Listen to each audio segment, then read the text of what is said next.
people.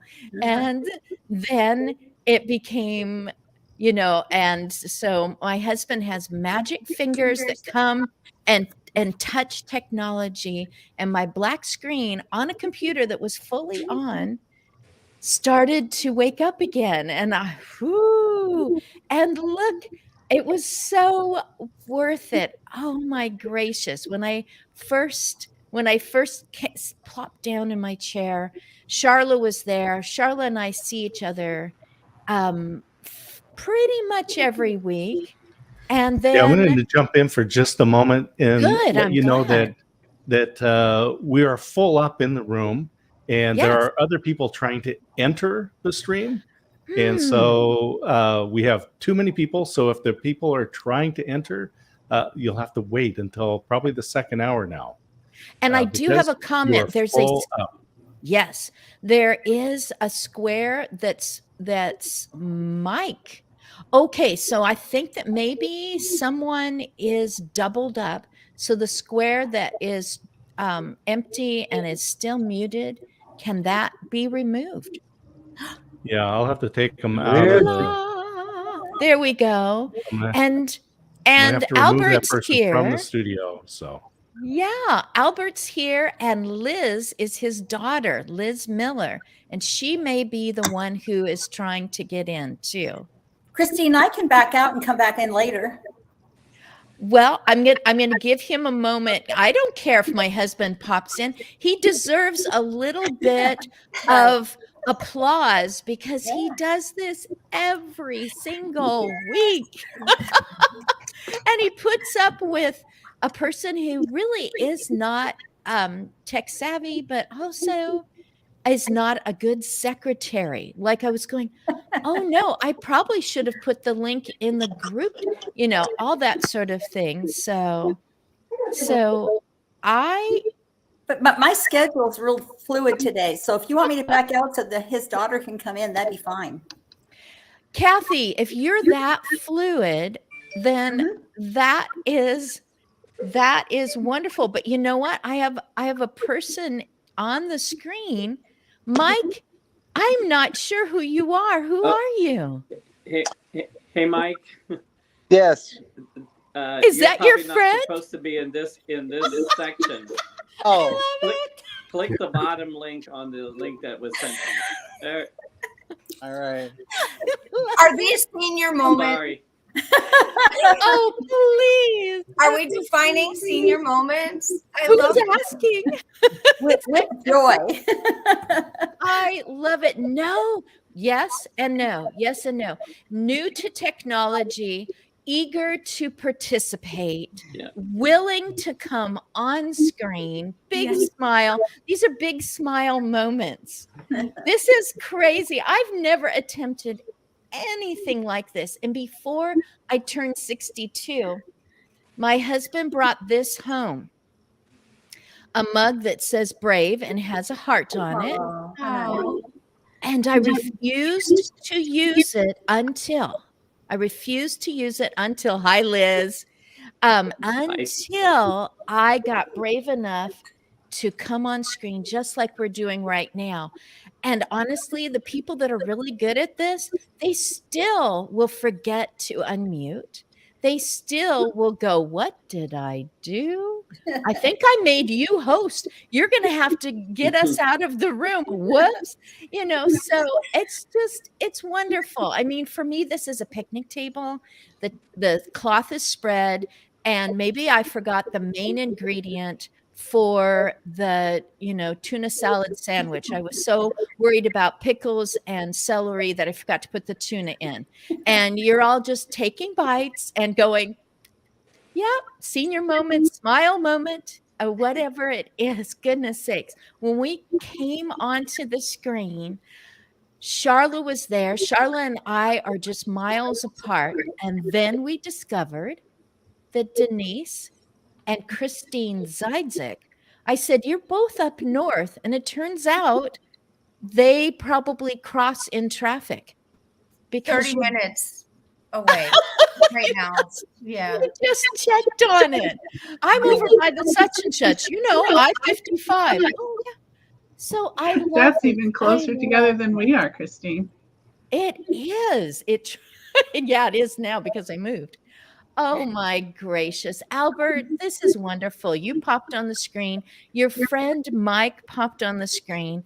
Scott is my hubby producer is D. Scott Smith, motivational listener. He said that he got that idea from me. We were talking about being baffled about things, and our friend has a book called Befuddled.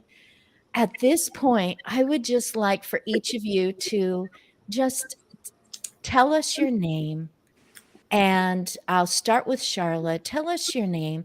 Tell us some endeavors that you are in, and we'll definitely come round to you again so that we can hear what it is that you have been involved in, what experiences or challenges that you would like to talk about since last we spoke, because you all came on in 2022. So, Charlotte, just briefly, who you are and maybe an endeavor that you're part of. This is called Aspects of Aging. If it fits into aging or anything living, you can talk about it. I'm Charla Kinney Joseph. I'm a writer. I help small nonprofits and businesses find funds to expand their impact. And I am curious about everything. So I'm always wanting to learn new things. And yeah, so I could talk forever about all the new things I'm learning, but I'm going to let somebody else talk now. That is fantastic because you are aging. You are a different age than you were before you came on in 2022. And here you are saying, I'm learning new things. You're not saying, and the last thing I want to do is learn something new. I think I've covered it and I deserve to spend the next 4 or 5 decades just relaxing and letting everybody else pass me by. You're not saying that, so that's fantastic. Denise Brown. I'm always so grateful for you because I was trying to become brave about coming out in front of people to a camera. Camera always meant like TV. Like you're supposed to be on a TV show or something. And now we know it's just a vehicle for coming closer to a friend. Thank you for being my friend, Denise. And just tell about your endeavors. Yeah, it's great to see you. And good morning to everybody. Great to be on this panel discussion with everyone. So I think I was with you in November. We had connected earlier in 2022, and you were part of one of our conferences. And I think that's what helped you as you moved into Brave, because you were a great presenter during our conference last March. So it's been a really great time to be in our caregiving space. So I regularly work with reporters to help bring out and bring awareness of what family caregivers experience. So I was able to work with a Wall Street Journal reporter earlier this year. And JJ, who's going to join you next hour, was one of the family caregivers I was able to refer to the Wall Street Journal reporter. So JJ and her sisters were part of the article. And then 2 of our certified caregiving consultants who are sisters who cared for their mom were part of the article too. So the article includes these great photos of JJ and her sisters, and then Sherry and Rochelle, the other sisters. So that was fun. And we are partnering with another organization to train direct care workers and family caregivers in the state of California. So we had applied for a grant and are receiving funding. So we're going to start that straight away, beginning today. And we are tasked with training 500 family caregivers and 500 care workers in California by the end of the year. So we have a lot of work to do. And then I have another partnership that just started with an employee benefit who's referring family caregivers who are part of this benefit to our caregiving coaches, our certified caregiving consultants. And then we've partnered with a startup to refer family caregivers to our consultants who are caregiving coaches. So it's good. It's good. I've been in the caregiving space since I launched my first business in 1995. So there were just a few of us in the space at that time. I mean, I can count how many organizations really were focused on serving family caregivers. There were probably 7 at most.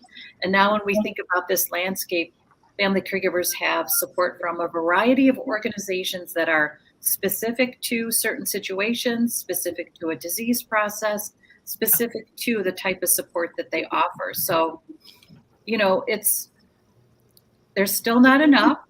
There's still much more work to do, but it's an exciting time to see so much happening really to serve family caregivers. Oh, I'm so glad. I think of people like you as starting out with a machete and going through the underbrush to blaze a trail for family caregivers to know they are really not the only ones. It's just not talked about much.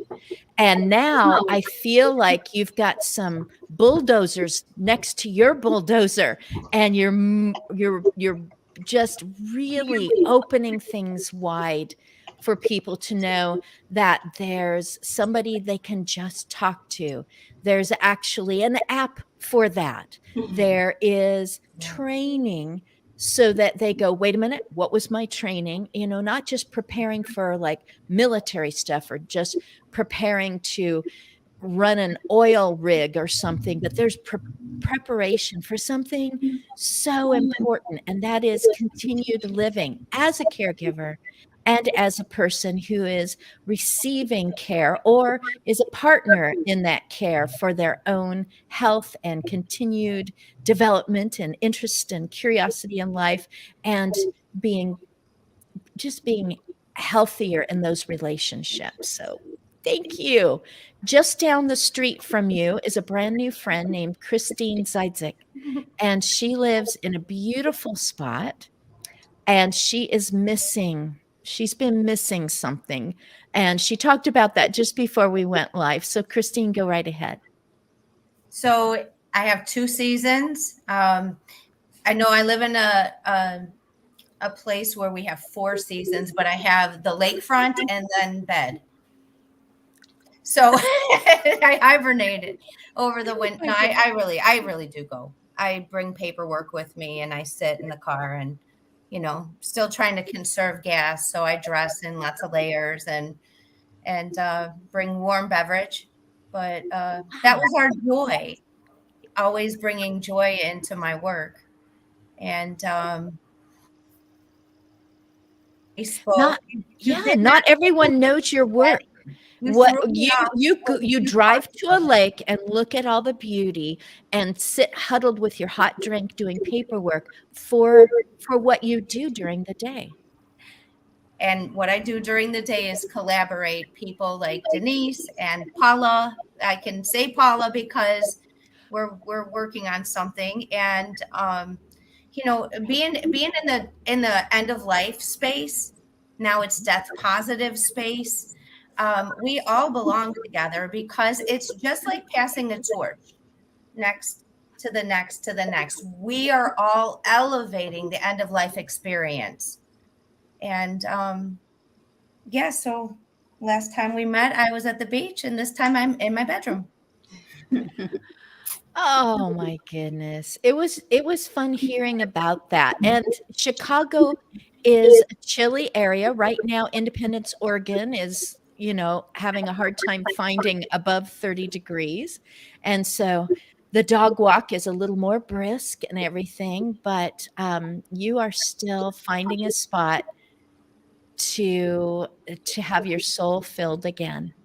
And end of life is such a privilege, but like anything that you are holding precious, sometimes your arms can get weary of embracing that. And I'm so glad that you have that spot. I feel like I might have seen Michael next. I think, Michael, that you came in next. Is that? Well, it doesn't even matter. I'm just going to say Michael.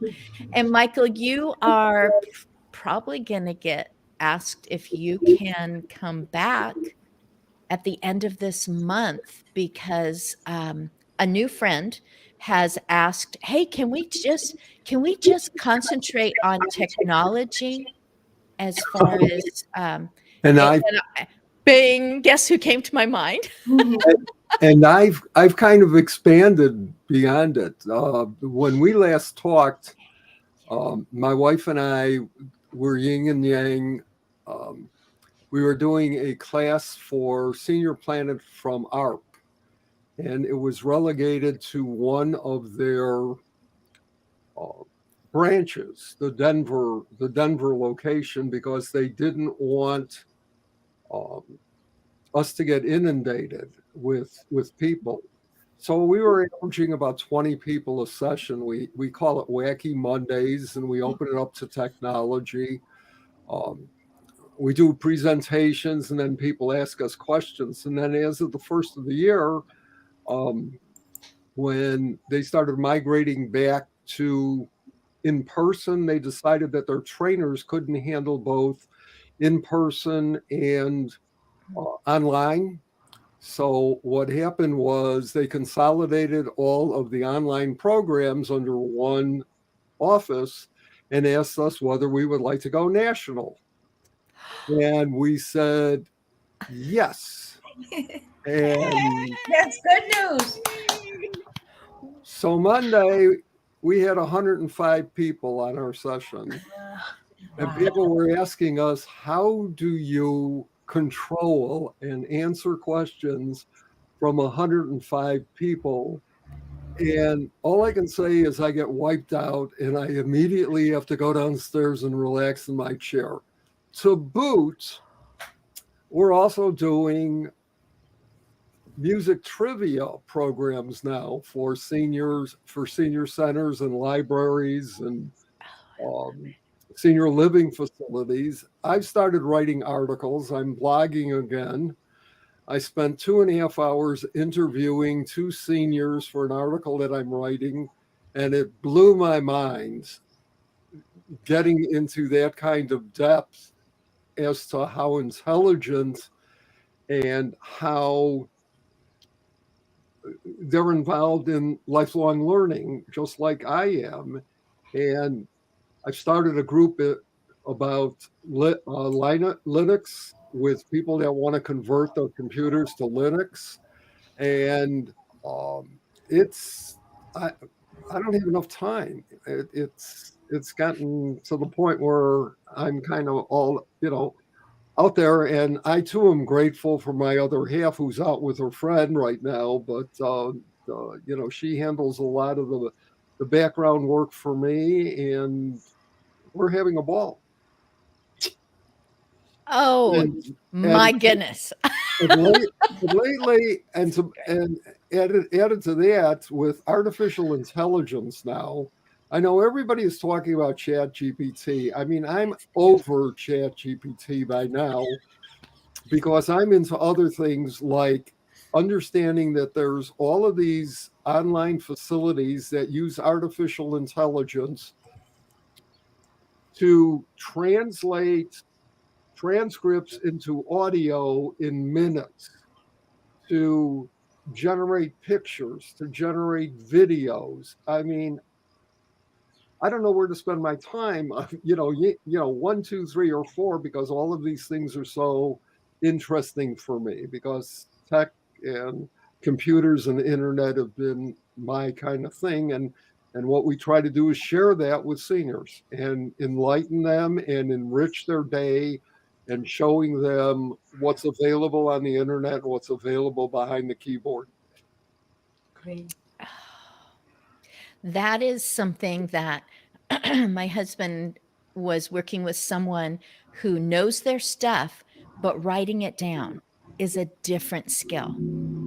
And just showing them how little you have to put in to AI that fleshes it out for you and gives you suggestions. And I'm speaking completely, I've never tried it myself because I love generating content. And it's just a fun thing within me. And some of you are like that too. And how it's like, yes, that's what I meant to say. Nope, I can change this a little bit. I don't know what that's going to do to homework for, high school students doing essays, what are teachers going to do with that? Oh my goodness. I love all this. Kathy, I met you in alphabet letters separated by spaces. And we were just both making comments, and so was Joe Hosh. And I realized, well, Kathy, I would love for you to consider coming. And here you are a second time. So it didn't hurt that much the first time. You got to talk with someone in the Netherlands who was just drinking you up because of her involvements there in the Netherlands, and just so grateful to listen to a person talking on a subject that has been in the news, but it's also been in people's homes and in their hearts. What do you want to tell? What would you love to talk about today? Oops, you are muted. Which was very polite of you. It was very polite of you to be muted, I thought. I use my hand, so I think maybe you could get it. We I know that. Yeah, so I'm a time traveler is what I think I am. I think I've been here many, many times before, and I've been out there, I've been a meteor. And so I have to figure out which little segment I want to talk to you about. But since you brought up teaching, that, you know, was my last career before I retired, and I still teach. So I didn't stop. And so the teachers are already teaching the kids artificial intelligence. And I teach in a lot of the art programs because I have an art degree. And so one little boy just made, through artificial intelligence, made the main character and gave the gist of his outline, and the artificial intelligence made the whole picture book. Perfectly. He didn't have to go in there, write any sentences or put any periods down or even think about what he was going to say. The AI did it, and he just had to decide if that's what he wanted. And he's actually selling his books. So yeah, I brought. So in 1994, I brought the internet to the school districts in the United States. I had the first class on the internet, and we did a work with New Zealand scientists on the Tuatara 5th grade class. So I can't go there. That's a whole nother day. I've never written any books because I can't sit still long enough. But so I'm 75, and when I retired, I came from a multi-generational family, 4 generations in one house with 1 bathroom. So we were close. So I got a glimpse of what it was going to be like. So I loaded up on art materials. I loaded up on all the things I knew I couldn't afford. And my garage looks like Michael's, you know, and still yet. And I went right back to work. I couldn't stand it because until you're there, you don't know that sensation that happens for the first 4 or 5 years that you're retired. And that's where people really slump into that TV set. My back is hurting because I'm sitting in front of the TV all day and I'm getting heavier and heavier. And, you know, they can't do any technology and they don't want to take something on. So my goal is just in my own neighborhood. We have a mix of generations, but we have quite a few older people. So I have, we do a weekly luncheon. I have a girls' weekly luncheon. I've got kind of an SUV type people and plug them all in. I just got my trail ambassador certification from the Fish and Wildlife Center. So as soon as the snow melts a little bit more, we'll go up to Steigerwald and out to Richfield, and I'll take them on those walkers. Well, I don't care what you got. We have to push you, carry you, whatever we're going to do. We're going to get you out of there because you don't die at 65 or you don't die at 62. You have a whole long life to live, and it's not going to be on the couch in front of the television set. So that's kind of where I'm at right now. And if you know anybody that lives by me that could take dictation, I have lots of books I'd like to write. Yeah. That is amazing. So I have a new friend for you. Okay. Vicki Schmal. She actually lives just about an hour from me. Vicki Schmal, for 2 reasons. 45, this year it'll be 46 years ago, she started the first gerontology conference in our area. I don't know how, you know, if it was the first ever, but gerontology as a subject was rather new. It started Right. out as, home economics and then family sciences and all this. And she told me all this over breakfast. And little by little, I realized who I was sitting next to, just like I'm realizing right now, who is on this screen with me today. And she has her own business now. Uh-huh. I couldn't tell you her age, but she started the gerontology conference at Oregon State University 45 years ago. So Okay. she has a lot of clout following her for Right. sure. But she also said, "Hey, Christine, I'm going to take the manuscript that you sent me. I'm printing it out tonight, but I'm leading a trail ride in Eastern Oh, Oregon with about 31 women, oh my and we'll be staying overnight by campfires, God. X number of nights. I think you two would have at Oh, least yes. 3 things to talk about: education, just the whole concept of aging as a subject, a topic, and then going out on trails and getting people to go. She used to go, and this was the first summer that she was willing to give it a try as a leader. She was Uh-huh. going to be reading my manuscript by campfire light. Well, it's all about aging. So if you need some spooky stories to scare all the women, no, what happened next? So can you send me her phone number or contact information so I can be in touch with her? I will definitely do that. It's Sounds Vicky good. Schmall, and I can't remember the name of her company now that's just up north of me. But you two would have fun together. Yeah, and it's hard to find women my age that like to be outside, and I'm definitely an outside. I grew up in the ocean in Southern California, so I have just been an outdoor person all my life, and so I would love even just to experience the campfires with her would be wonderful. Oh, great. Albert and Liz, and you have Paula in between. Paula, you are the inside of 2 bookends, and these 2 people know each other very well. I would have to say that Albert knows Liz even better than Liz knows Albert. Only because he was there at her birth. They do share the same last name, and there is a reason. Liz, the last time in 2022, you were on a different continent than your father and myself. So both of you can take turns. You can be like family and just both talk with each other, but go for it, Liz and Albert. Okay, well, I will start, and then Liz, you can pick up the tail and say everything that I missed. I will be turning 70 this year, and as some of you know, are we okay? Yeah, I was like, whoop whoop. Yes, all right. So Liz and I wrote a book together. Number one, it's kind of my memoirs and her input in that. So that got published in May of this year. So I am in my old age now, going and trying to say, what do I do? I'm reinventing my life, as I like to say, and I'm actively planning my retirement. I'm an ER physician. So as the rest of 2023 rolls on, I'm going to be reinventing my life and starting a new career and leaving the emergency medicine to the younger folks to do. So starting in 2024, I will start doing life coaching and maybe some health coaching also.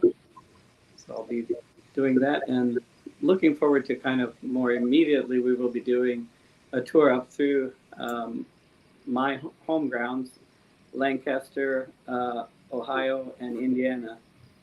I grew up Amish, and that's actually what the book is about. But we'll be doing a little, what we call a book tour, talking about the book and my life in the Amish sections, Amish tourist areas. So. Absolutely. And Liz, go ahead and. Yeah, so I'm still on a different continent. I'm in Brazil. I live here, so. Oh, wonderful. Yay. So I've been working with my dad with this book, and I continue to work for Get Set Up, that offers educational resources for older adults on a variety of different things, from technology to fitness and enrichment and health and wellness classes. So we've been lucky in the last year since I talked to add some partnerships with different states: New Jersey, Kansas, Nebraska, Rhode Island, are all in addition to New York and Michigan, Vermont, and I think I'm missing one or two that came on. So we're able to offer our classes through those partnerships for all the residents of the states who are 60 and older. So that's pretty exciting and a great resource for some of the caregiving and things like that are going on, since they're available through the state governments, and also a number of other partnerships with health and wellness through Silver Sneakers and different partnerships. So that's pretty exciting. I'm looking forward to helping my dad with his book tour here coming up soon. Well, I was wrong, because Liz, you were working on his memoirs with him. So you might actually know your father better than most daughters. Yeah, because all of those secrets she has kept from me, I don't know, you know. That's right. But Okay, I for reveal all his mine. 80th birthday, he'll be like, Liz, it's time to write your memoirs. It's like, oh no. It's all going to come out. I might have to wait a little longer than that to write my memoirs. Make sure I have enough to write about. Oh, I think you would have plenty to write about. Yeah. And I'm so glad you reminded me, Albert, that you grew up Amish.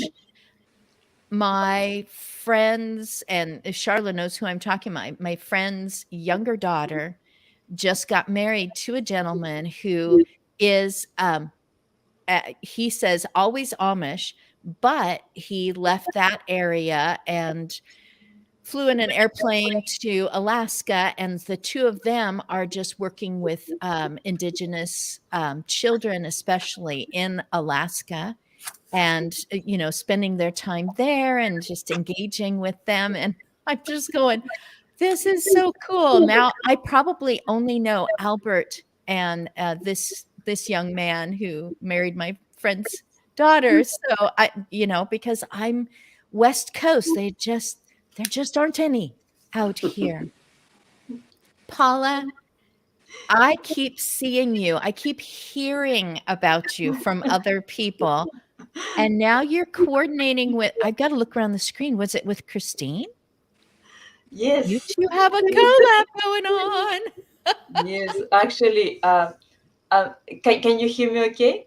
Perfectly. Yes, wonderful. I'm so happy with this panel. I mean, I just know so many people. I had the opportunity to meet Liz, and we are talking also, sort of exploring some collaboration with one of her team members.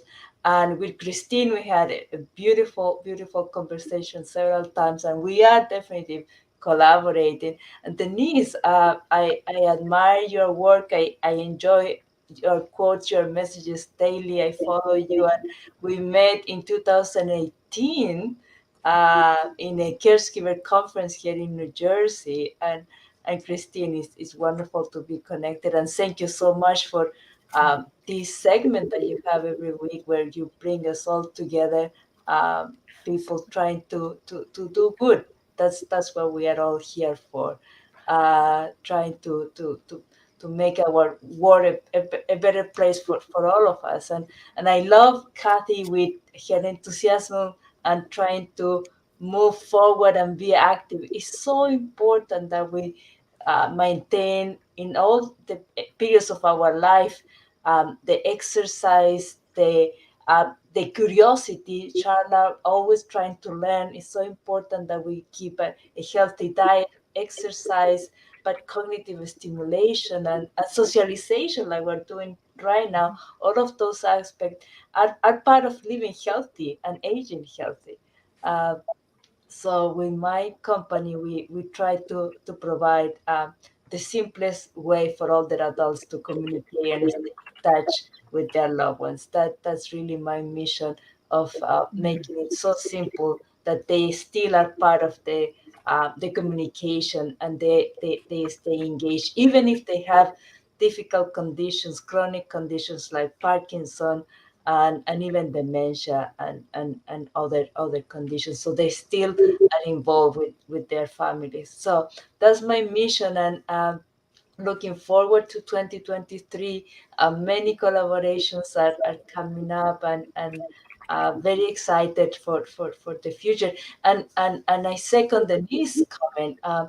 Very happy to see that people are paying attention to family caregivers, and the resources that are coming up, and many more people are involved in this movement, and making it aware, and that the people start recognizing, because that's the first point, that you recognize yourself that you are a caregiver, right? That people just assume is what we do as a family, but recognize and taking that label, because then you can start reacting to what it means and sharing information. There's so many people that just feel so isolated as caregivers. So thank you, Denise, for what you started, and I'm happy to see that there's still a lot to do, but much more attention from all the aspects, and even employers are paying more attention, and the media is paying more attention,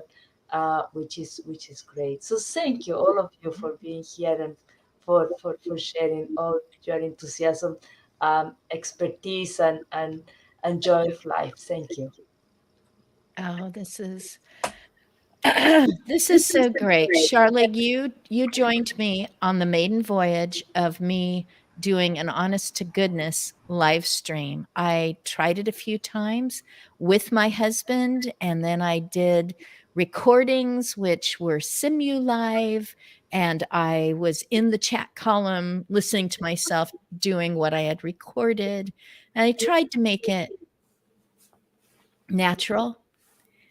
And then came this moment where I thought, well, I see what other people are doing, but can I do it with like no ads, no music, and just a gathering of people? And you were a friend who said, yes, I will do this. But you were also a friend who said to me years before, I will help you to learn more about what you can do on a computer. And it wasn't just to learn it, it was to use it, not just to have the knowledge, but what can be done with it. So you were actually part of why a second Wednesday happened, and then a third. And now here are people saying, I like your platform, or whatever they call it. I like the way that you're doing this. And I'm going, I'm not doing anything. I just wave and we start talking. And I'm really glad that people are finding an opportunity to talk about what they do, or what's important, or even to tell each other. Like there was one day where someone goes, I can solve that problem for you, and just did it right on the screen live for someone who was in the UK, and this person was down in Southern California. And I keep going, I'm just showing up. And I don't want to miss a Wednesday. That's so not true. You bringing everybody together is a huge effort. We recognize that. Well, I did have to get over the fear that I wasn't Marie Osmond. Short story. I served a person, and one day they kept telling me, come in here, look at her, she's so pretty, and she just does everything perfect, and everyone on her show is so happy. And I just, and here's this person who was nearly 100 years old, and I kept looking at this person on the screen going, good thing I'm never going to do anything like that, because my goodness, the 2 hours of makeup and pulling in, the producers pulling in people that are fascinating and have stuff going on. And you all just make it easy because you've already got stuff going on. And as we were discussing before we came live, my hair product is shampoo and water. You know, it's like, this is so great. So Charla, I said your name because I was just wondering, is there a way that you want people to contact you? You talked about helping organizations in their fundraising, and there's more to it. There's the pain science thing, which is a big deal to me. Yeah, the pain science is a big deal to me too. Yeah. I started off 2022, and one of my goals for the year was spend more time with my father, who's in his mid 80s. Yes. And my father is deeply involved in a local learning group called the Oregon Pain Science Alliance. And so I got involved on the team for the Pain Science Life Stories website archive of pain science resources. And I've learned so much about pain science this year, and I also learned how to use Descript to make transcripts. But everybody on the team is way older than me. And I'm just inspired every single time at how these people are continually learning and really applying all of their life experience to this work that they're doing on behalf of benefiting other people who live with chronic pain. I love it. I just love it. But I do some grant writing, and I'm also, my long-term writing goal is to help people write their narrative life history kind of books, because I've done some personal narrative writing with people in groups, and I see how powerful it is, how transformative and freeing it can be when people have a chance to reflect and put into written words things that they've done, things that they've struggled with, things that they've overcome. And so I'm interested in everything. Is there a contact information that you contact information? Oh yeah, that. Yeah. No, I wanted you to say all of that, because people are like, she gave contact information, but why? And so you answered why first. Smart. Go ahead. Okay. Yeah, my contact information, my email is charlakinneyjoseph@gmail.com. And I'm also there on LinkedIn, Charla K. Joseph on LinkedIn. That's me. Do you know there's a red wiggly line that shows up under your name each time, Charla? And it's you didn't mean to spell it that way. And I'm going, names. I'm capitalizing it. Why does this AI think that names are supposed to be only spelled one way or pronounced one way? So I'm one of those people that has to spell out my name when somebody needs to write my name down or type it in. They say, "What's your name?" I spell it out, because by the time I say Charla with an S, they've already typed in C. So yes, like Charlotte. Maybe that's a default. Kinney is KINNEY. It's up there on the screen. And Joseph is Joseph. JOSEPH. Yeah. I'll put it in the private chat, and then I'll put it in the comments when I get off this part. How's that? Right. And when I post this out, I will tag all of you and jump in with your comments and put in any more information or contact information or whatever all those things are. You can put in anything that you want. Yeah. I just want to say, Michael, what you're doing with seniors is just so, I love it. I've done some computer basic teaching with people of all ages, and it's just, I love seeing people get over that fear of I can't do computers, I'm bad with computers, and come to the point where they're like, oh, nobody knows everything about computers, and a successful computer user just figures out how to learn to do the next thing they want to do. Can I jump in for a second on that thread? So when I went to college late in life, can you all hear me? Yes. Okay, good. I went to college late in life, and we did our teaching credential, our BS and our master's all together. We didn't sleep for 18 months, and so we had to do a master's thesis. And so at that time, they were concerned because only boys liked the computers. That's when they had the old Apple and all the little guys you could shoot up, and that makes sense to me.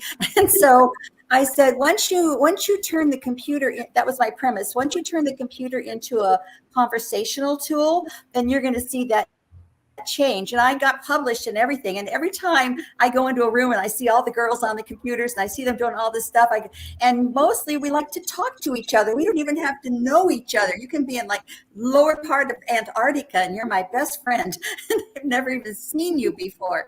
So that I just love all this talk about technology and how it has blossomed and grown and what it can do, and also it can also make some problems. Thank you for listening. Exactly.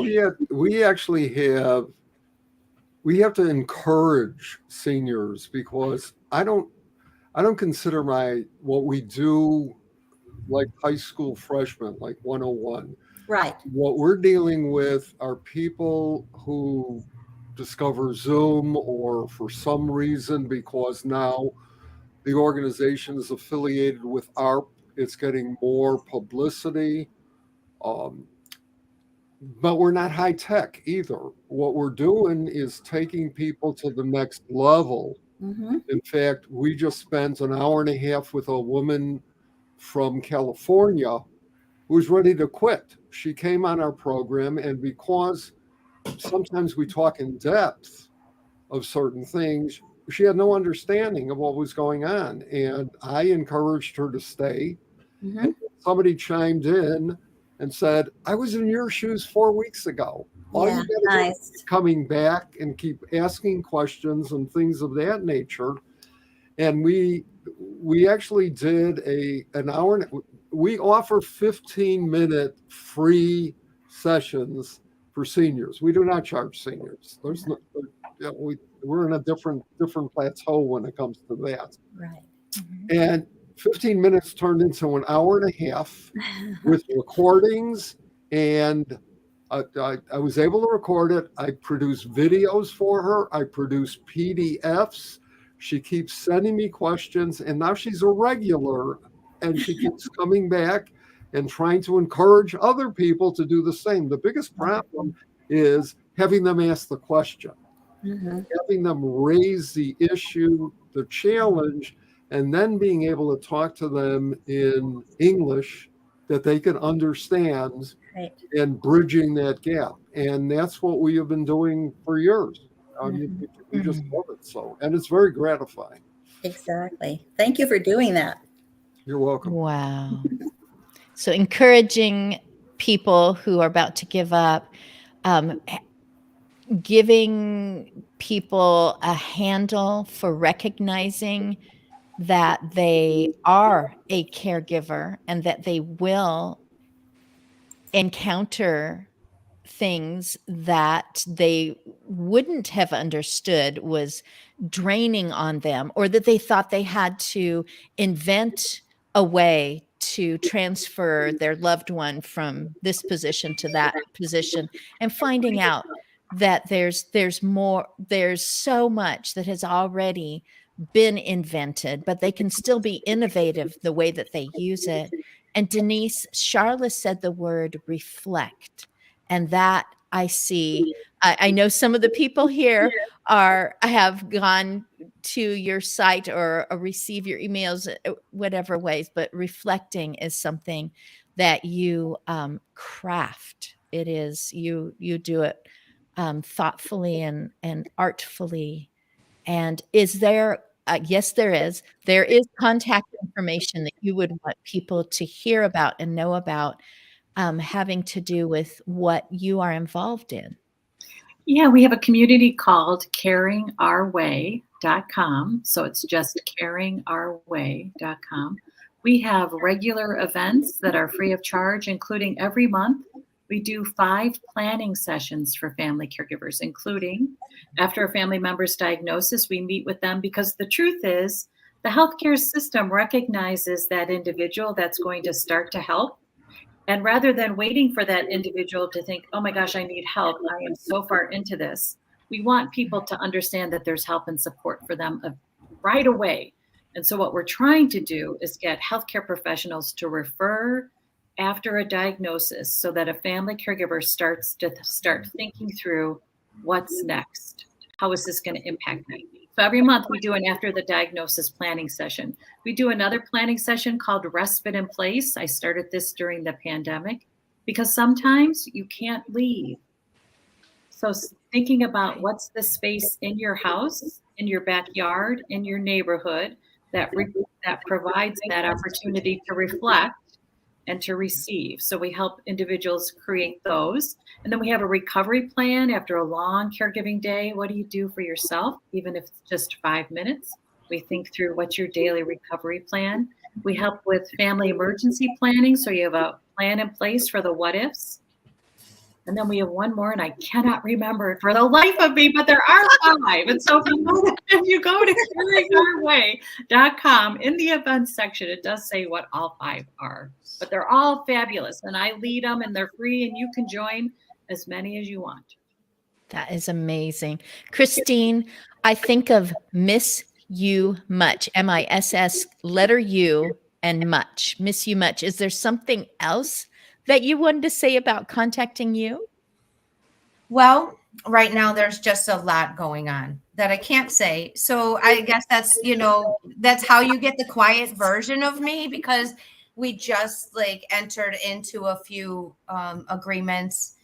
But what I do want to say, and I think this is important, is that I would not be here if it wasn't for you. But I wouldn't be here if it wasn't for her. That's my mommy. Hey, Mom. She's here. She is going to be using Paula's equipment soon, so that she doesn't have to sit in my room.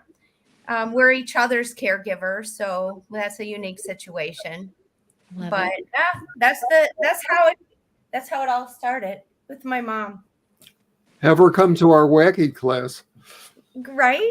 Yes. I'm going to invite her to do all of this with me.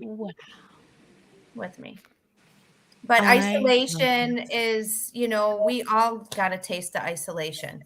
So just imagine, we were able to come up for water and actually, grab the life preserver and get to the shore, and, they're me and the beach again. We did it, but not everybody got to come out again. So the more we do, all of us out there, is making a huge impact on the people who gave us life and their people and more people. Oh, I was cheering when we still had half an hour to go. And now that's 3 minutes. We have 3 minutes before I'm going to start waving goodbye. Liz Miller, what is your contact information? I put my contact information as well in the chat to share, but I can be reached at liz@getsetup.io, and happy to share any information about Get Set Up, but also about my dad's book or anything too, if you want to write there. I love it. Getsetup.io, because that's that I've learned from people in Ireland. .io. I don't know if it's well, of course it's everywhere. Whatever. Okay. Paula Muller, what about you? Sociavi, that ends with an I, comes to my mind. Yes, thank you so much. Sociavi is a Latin word that means share and unite, and it represents the mission of my company. So, and I put my contact in the chat, but you can find me at sociavi.com. So sociavi.com, and happy to share information, and thank you, Christine, for mentioning your mom, and happy. No, thank you. We're so excited. Yes. We're so excited because she'll tell everybody, and everybody will tell everybody else. That's great. So really making it simple to connect, and her technology is so simple. So simple. Mom will just walk up and just be able to talk to us without her. She does swear, and we hear that. sometimes when her technology isn't working. We're hoping to avoid that, Paula. Thank you. That's the idea. Thank you so much, and thank you, Mike, for using the right technique to help seniors stay be connected. That's the whole point. That technology allows us to stay together even when we cannot be present. Like right now, we are all sharing experiences and learning from each other. And thank you, Denise, for those wonderful planning sessions. It's so important to support caregivers. So thank you so much. Oh, Michael, you have wacky as WACI, wacky. And yeah, I can see on the screen it's wacky tips at gmail.com. Right. That's because we concentrate on Windows and Android, but also do computers and internet. So the programs and the tips and suggestions are global, but please don't ask me how to set up a Mac or set up an iPhone. I'll talk about applications that can be used on both and Linux and smartphones, but forget about setting up an iPhone. Way above me. I don't want to get involved. I'm too old to do that. Oh my goodness. Kathy and Albert, thank you. You have saved lives. You have shared with the world the first internet classroom. I love this. Every time I get into a situation with all of you people, and I mean that collectively, everyone else, I'm going, you what? You're kidding. Really?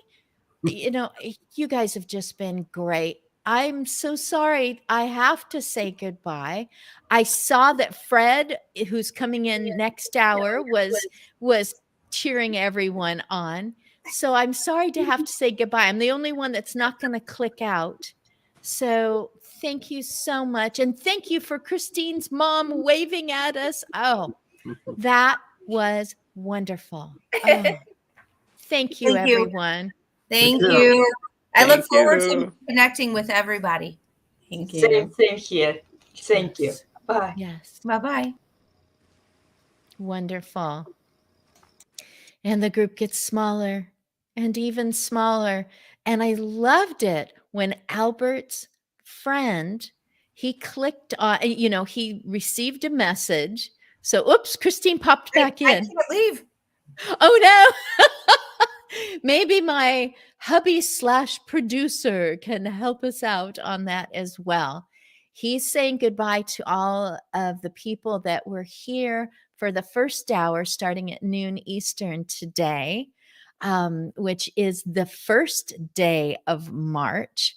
I know that in this room today, pain science, recognizing that you are a caregiver, using technology as a senior, not because you just hate feeling like this is making me feel dumb and I don't, but we need to simplify what we do. We need to just doing the dishes, let alone building a house, let alone running a government.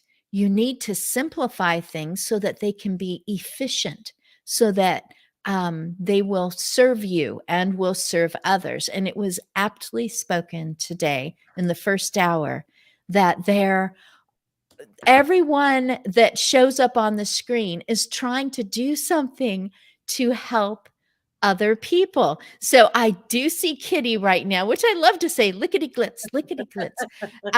So Kitty Norton, I see right now, and I know more people are going to be popping in for this second hour. And I have done 2-hour things before. We did it with ALZ authors. So that would be Alzheimer's, ALZ, and then authors, because it started with 2 women who met each other across states and said, I wanted to write about my parent and what they went through as they were going into dementia and what I went through. And I wanted to say honoring things. And I also wanted to say, this is terrible.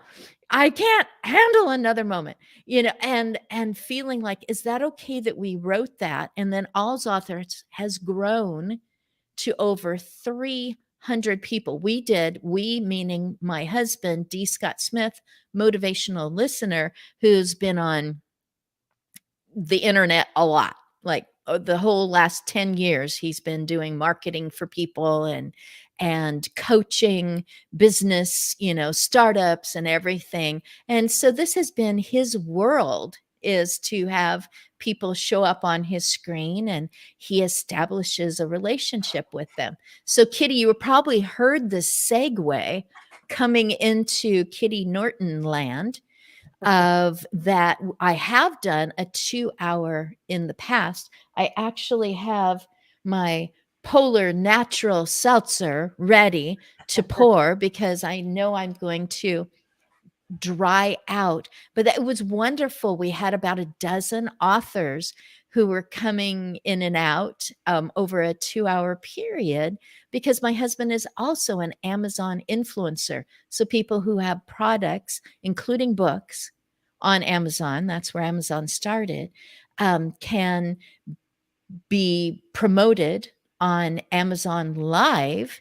And so we did that 2 hours with these people. And I do remember one of the authors saying, oh, this and I'm having a hard time, and, mentioned something about maybe being a little nervous or feeling awkward being on a screen and knowing that it's going out where people can just watch.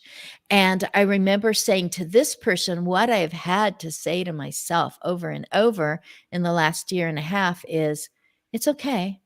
It's just us. And then I come across these people who are perfectly comfortable on screen. And Kitty, you might be one. I know Russ is. Kitty, I know you've been in the industry, but I don't know how much you've been on this side of a camera. So Russ, Kitty, do you already know each other? I certainly know your face. Oh, really? I wouldn't say we're best of friends, but we can be best friends, Kitty. Come certainly, on. Why not? After this hour, I think it will be much closer. All it takes is a string of strawberry milkshakes sent to my front door. There you go. There you go. Strawberry milkshakes, something to remember. Yeah. I'm a huge fan of strawberry milkshakes. So. where are you located, Kitty? I'm in Portland, Oregon. Okay. So. I used to live in Portland, Oregon. I loved living there. Used to live up Rock Creek Road, up Cornelius Pass. So. Oh yeah, Southwest. Yeah. You would be having fun right now because we keep getting snow, and of course up there they always got the worst of it all the time. So I saw that. Yeah.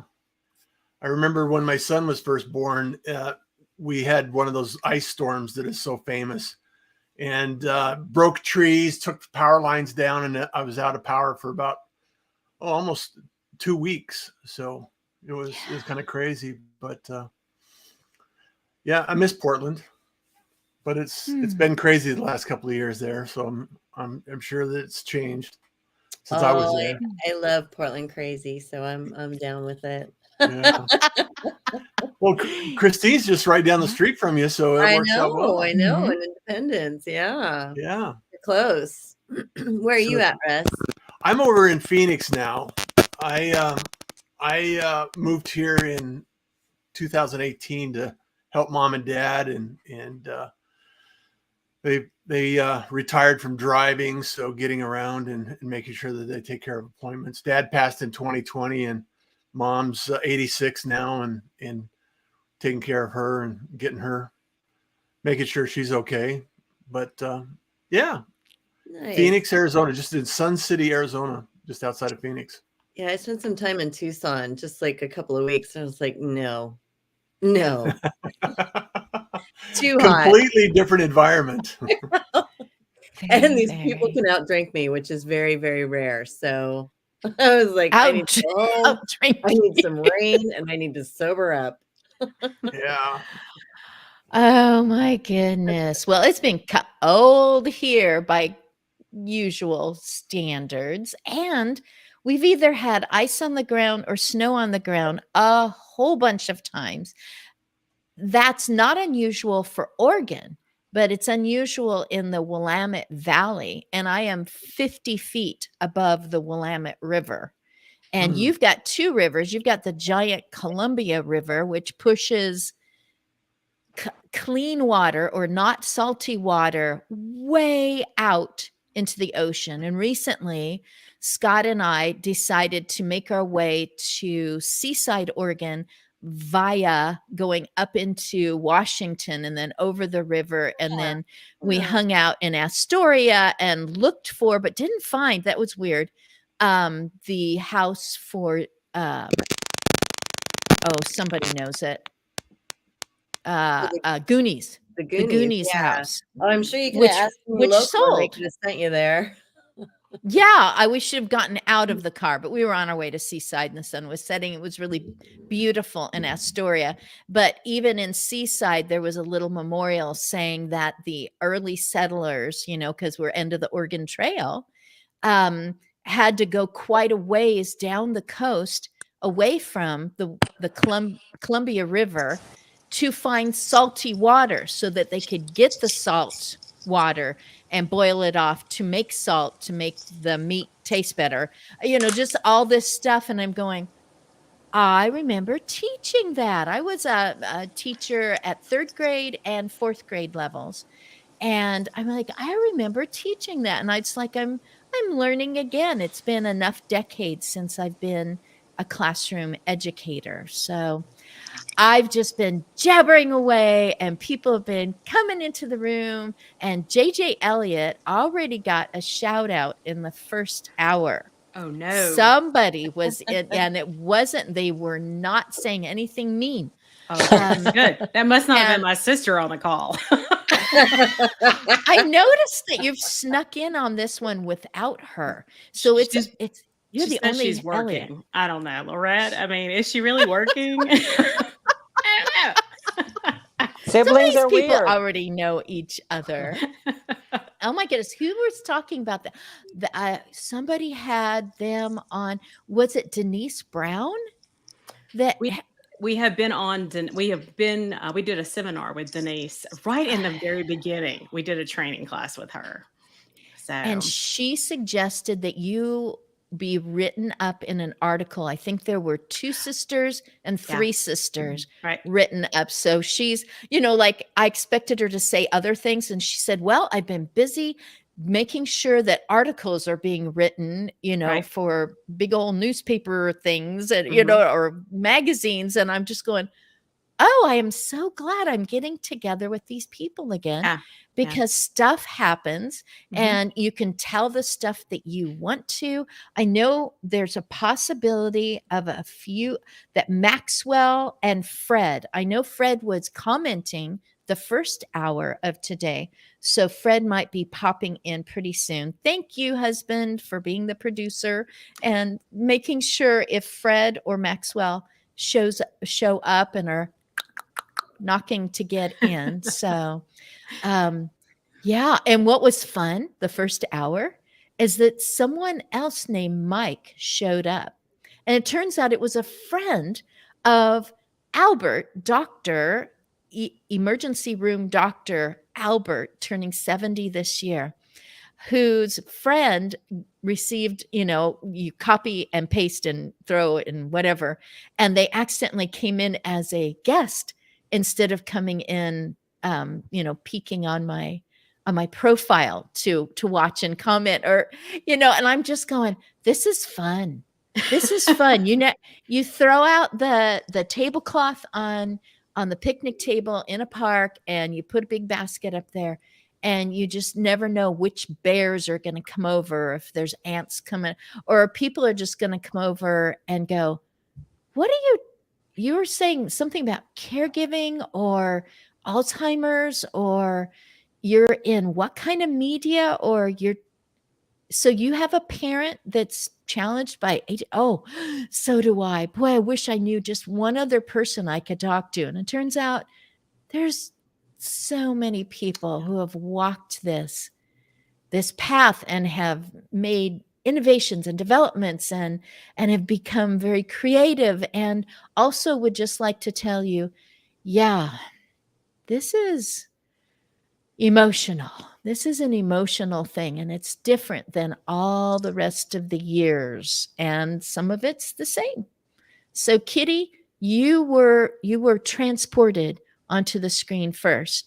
And so I asked you if you're comfortable on this side of the camera, or were you comfortable on this side of the camera before you created a film that I know about? The one I know about. I don't know how many you have. I prefer not to be on camera, but no, it doesn't bother me. And my original idea for Wine, Women, and Dementia, the documentary, was for me to not be in it at all, was to just have the other caregivers talking. And then my production team and my post-production team mentioned that, an hour and a half movie of just talking heads is probably kind of dull. So I said, well, it won't be to me, but they fixed me. They fixed the movie. Oh, so they drug you in by your ankle and just but It or was they a lot of said fun. it'll be better. It'll be better. And Yeah. you wanted it to be something that people would gravitate to and find I value want it in. to be an entertaining movie, not just about a very hard topic, but I want it to entertain. I want people to come away feeling better about the caregiver world that they live in, the dementia world that they live in, or the dementia world that they might not know about. So that's what we ended up with. So it's incredible. And some of that is because of me, and some of that is because I knew to get out of the way and let other people make some better decisions than I was making. So It's not in high schools yet. Oh, the cat is about to walk across something. If you guys lose me, just carry on. But he just hopped up here. I've totally lost my train of thought. Hey, Russ, say something about yourself. There you go. I'm watching this cat going, don't. Something about myself. Yeah, why in the world would you show up today anyway? Well, we have a common interest in. I have a really, tight family, and I really appreciate individuals that are going through the same thing or a similar thing, or have supported the community of aging. And there's a lot of things that we can do that we actually don't think about when we're younger and raising a family and raising kids and things like that. And it's almost as if your parents raised you, and then now we're at a point where we can help our parents, and I see it as bookends in the the book of life, so to speak. And it's just a chapter in what we're doing right now and going through. And I think it's really important that we share the story, we share the message, and as I always say, kindness is cool and smiles are free. And it's because of the fact that we don't know what tomorrow's going to bring. Every day is a gift. And one of the things that we have to do is offer assistance and support to those around us. So it's important for me, and I'm more than happy to share the story with anybody that will, be interested in hearing it. Wow. You had, was it Thanksgiving or Christmas? Was it just you and your mom for a holiday? Yeah. Yeah. Just the two of us. So it was knowing about that, and someone else had put it on LinkedIn too. It'll come to me sometime, but it really inspired me. It really helped me to be very intentional with my own mother, 91. Wow. And doing both holidays on her terms. Yeah. which I don't live with her, but we moved so that we're much closer now. And there's reasons that, and the reasons are that I'm concerned about changes that I don't want to be distant from. And so on her terms meant short, sweet, no extra fluff going on, no ripping of paper, just keep it this way. And we ended up both times sitting and not watching as much football as usual, and sitting, or it was on but down really low, and listening to memories. And it wasn't that I turned and said, and now we will listen to my mother's memories, but just giving total space for that. And we included different family members for Thanksgiving and for Christmas. And so it was just really inspiring. And in this moment, and I think probably years in the future, I'll be glad that 22 was the year that I went, not fitting her into the way I want things to happen, but letting us be the ones who make the adjustments. And I think it was valuable. And I know that there will be times where I'm like, why did you should have, all that is going to come up again. But those were moments where it was, I let go of expectations, and that's important in relationships. And maybe I'll remember that again in the future. What if, all that is going to come up again. But those were moments where it was, I let go of expectations, and that's important. I hope my husband knows that in relationship. A recording of me just popped in. That's new. All that is going to come up. I was getting a little confused there. But those were moments where it was, I let go of expectations, and that's important. I hope my husband knows that in relationship. A recording of me just popped in.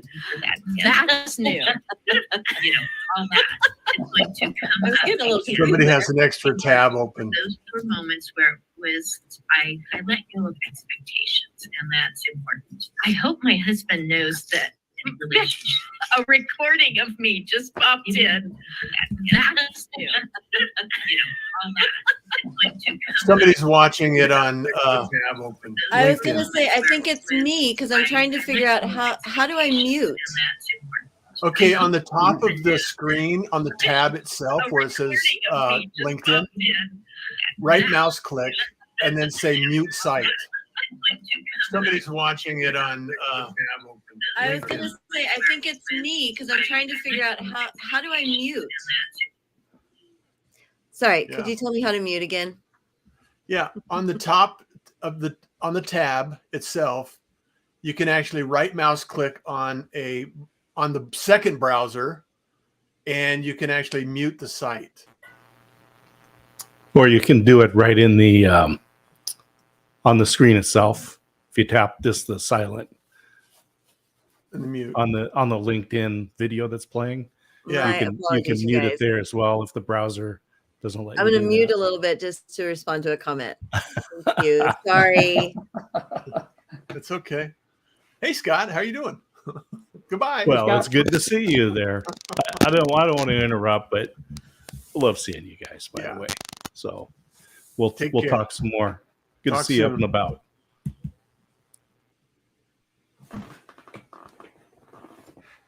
Back to you, Christine. Now you're on link. You're on mute. You're on mute. There you go. Hey Fred, how are you doing? Oh, funny. Oh, Doing good. Fred. Ross, you? Excellent. Excellent. You're always looking excellent. You got that shine to you, Yeah.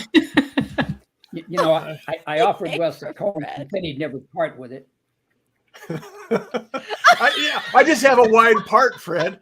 It's just an extra wide part. It's down here. You got that shine to you, you know. Yeah. Just a You little know, glow. I my often was goodness. I said he'd never part with it. Somebody Oh, else. I just have a wide part, Fred. It's just an extra We're wide back part. on, Kitty. Down here. You got that. Too funny. Too Sheer funny. silence. I was silent on purpose that time because I was hearing that recording or the delay coming back in. It's delayed several seconds. Okay, we're going to give this a try. JJ, talk about stuff, and then Fred, Okay. and I'm hoping Laurette jumps back in. Oh, there she I'm is. here. I'm She back. did. I'm back. Yeah. I just tried to get out. I didn't know whether it was me or not. I couldn't get it on my computer, so I'm on my phone. It could be me. We think we have blamed Kitty, so that was it, Laurette. Don't feel Oh, guilty. good. Kitty, I threw you under the bus. Yeah, really. So, well, what would you like for me to talk about, Christine? Reluctant caregivers. So yes, I did ditch Natalie today. She's at work. We have been, our podcast launched on the 24th and 24th of January. And it has just been, I don't even know what to say. It's been a blessing. It has just overwhelmed us with, you want to say, kindness and grace and joy and a messiness that has just been unbelievable. We don't know whether we're blessing people or they're blessing us, because it's more like therapy for us. We get on a podcast. We had Laurette on. She made us laugh. We had someone on. We talked to Nicole Will. We recorded with her yesterday. We were crying. And so it's really an amazing experience that it's just so cathartic. It's just, people just want to be heard, and we're all storytellers, and Kitty knows that, from your movie, your documentary, but we all there's such a healing experience in just sharing your story and laughing. And for me, sharing my journey with my sisters, my mom, boy, it's still a hot mess with that lady, so we're still laughing about that. And but it has been, we've got a lot of new stuff coming up. We had that big goal when we started. We want to be number one in caregiving. Our numbers came out, and we actually were the top 2% of our on our platform. The numbers finally came out. So on Buzzsprout, and the top 5% in January for the United States. Super. So we were happy with that. We were like, we will take it. I wasn't Joe Rogan or Michelle Obama, but I was close. So we took it. That's great. Yeah. So it's been a blessing. We have really been, we're loving it. So, Well, if I can just jump in a second, I think you guys did a really good job. And I missed a couple just because I was away. Sorry. But just picking, not just picking different perspectives. So every guest was in either a different situation or had a different challenge. So I think that was really great. It wasn't, it was well done, well crafted. Thank you, Laurette. So there's still lots to come. And so there's just everybody is a different story. And so there's lots of just experiences that are totally different. And I don't think as caregivers, there's not just a single, it's not like, okay, I care. And it's not just a single experience. There's different ages, there's different, we talk about the sandwich generation, but, we have people that have their kids they're teenagers, and then we have people that have littles, kids that are under 5. And, but every story is just phenomenal, and we're learning, they're sharing, and hopefully other people are being blessed. Joy Laverty, we talked to her, and she said, girls, which is what everybody calls us, girls. I want you all to be careful because I hear your enthusiasm. So don't burn out. She said, but I just want you to remember one thing. If you touch one person, just focus on one person. If it's one person a day, or if you help one person, that's all you should ask for. And that really is it. If we get one comment that said, I heard this in your podcast, if I get one person that I touch from a podcast, that's enough. That's why I'm here. And that was kind of our passion in the first place, was if just one person learns something, if one person gets a laugh or brightens somebody's day, and we get that, that's all we were asking for. It wasn't, it's just one person at a time. And we're getting that, and that pleases us. We know that was our purpose. That's why we're here. And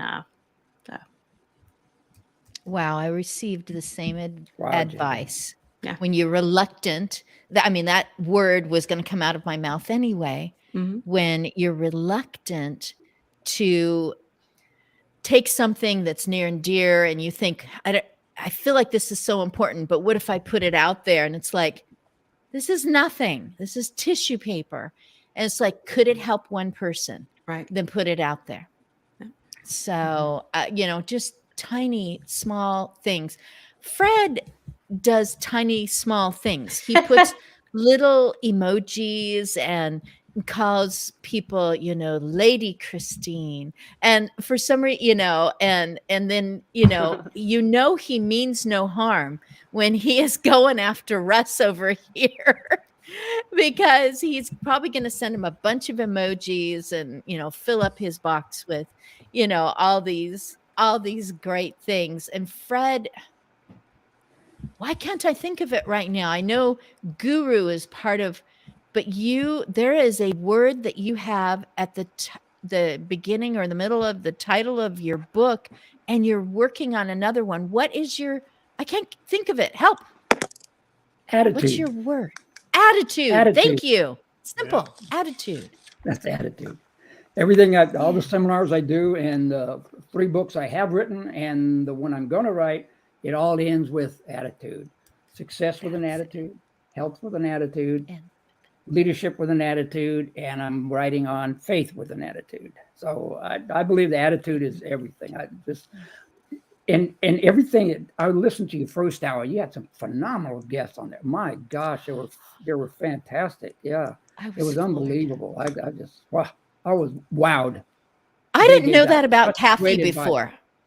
Oh, it's so worth it to have people come back on. Oh no, you're just like, that's wow, great. I thought this was you, and now there's, Yeah. Wow. Yeah, it was fantastic. And JJ, you're doing some phenomenal stuff, and you brought up something about people and sharing stories. And I do a lot of work with a lot of assisted living homes and memory care homes and independent living homes. I love working with these seniors. I'll be 78 at the end of this month on the 31st, 78. And I'm 78 years young. I got to say that I always like to use, and I love to tell every senior out there, I'm going to live till I'm 125 with an option to renew. Like that. So, but stories, I wish one of the things you talk about, your parents, your caregivers, and all these folks, I encourage all of these folks that I talk to at these assisted living homes, please sit down. They won't ask you, your kids and your grandkids won't ask you, when did you and your husband, when did you and granddad meet? What kind of courting did you, what school did you go to? What did you do? What was your first job? I wish I could sit down with my mom, my dad, my grandparents. There was a wealth of information out there. So I encourage all the youth I talk to ask, but they don't usually do that until you get our age. You think, God, I wish I could have asked a little bit more. So I encourage all the seniors, please go sit your kids down and tell them. So that, because that's imperative. That shares that's a legacy that you can leave with your kids. And it makes them feel that what I did when I was a kid, when I grew up, I left part of that with everyone else. That's why I think your attitude about yourself, there's a saying, and JJ, I think you kind of approached on it. There's a thing out there that's a new word, and it's called, what's the imposter syndrome? And you said it too, Christine. Oh, I'm too bashful. I don't think I have enough to say. I'll just sit here and I won't, it's just not important. No, it is important. If I have a group, and when I was doing it live, I would go to the assisted living homes and do these seminars that I do, and maybe 2 people would show up in the audience. And I tell them, I said, you know what? God sent you 2 to hear what I have to say. And when you can put a message out that just inspires anybody else, geez, you've done something special, because it's like the ripple effect. It just goes on and on and on. And I love people that will share that. So, and gosh, I'm just so proud to be a group and honored to be in this group today. Lorette, I'm going to come to you next. And Maxwell, hello. Look, I have less hair since last we spoke. And you have more. I love it. Oh my goodness. So I remember that I had more hair. First of all, because I think it made a thud when 9 inches hit the floor. I went into a guy place and had them come. Story. Okay. But anyway, I was grabbing my hair and making long ponytails because that's how I could remember one Lorette from the other. There's Lorette Clyard that has also met with me on screen, and Lorette Fagini. You sing the praises of your brother. I see your mother swimming in the pool with your brother. And then I read what you're writing and I'm going, she's just, it's a seesaw. It's like you're so, complimentary.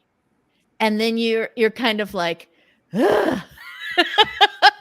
this. And I'm like, oh, that is caregiving.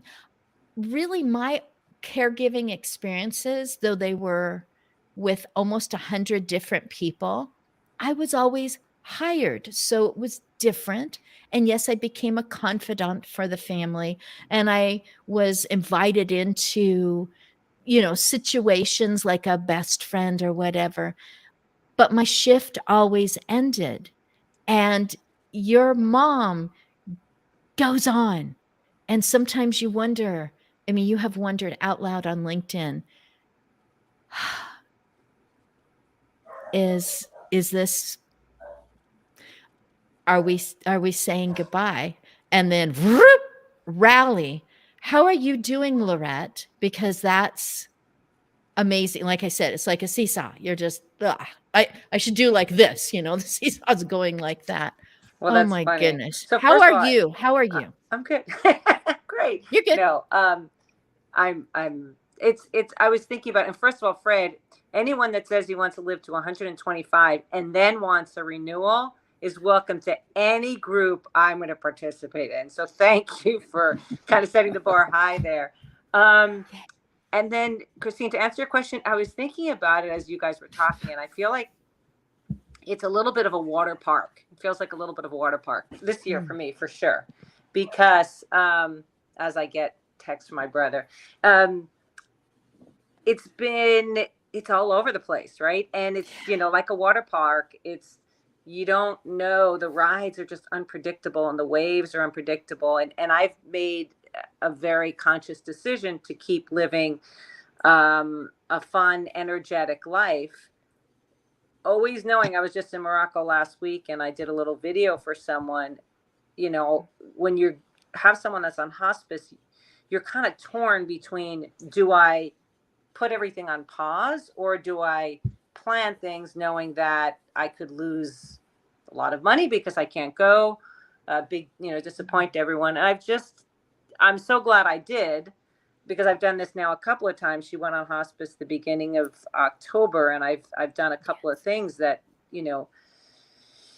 I didn't know if I was gonna be able to do it. So, I think I'm very lucky, like JJ, I have my brother, and I have another sister, but she has a lot of emotional, mental issues. And that's another caregiving journey that I'm going to have to address sooner rather than later. But the the whole thing. And for those of you who don't know, I had done my first book called The Song in Lola's Heart, and it really was about it started out thinking about the paid caregiver and how big of a part they played in a family's life to help people deal with end of life.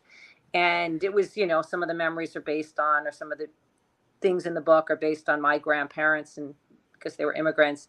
The reason why I wrote this next book is when I told my brother he deserved a cape, he said, write me a book instead. And that's usually how my book started. Is someone said, well, write me a book. I wrote one for my mentee, same reason. She said, wait, can I have a book too? And then it just pours out. And with my brother, we're not very lovey-dovey, huggy. So, I get off the plane. He says, get in the car, you drive home. He's like, I'm out of here.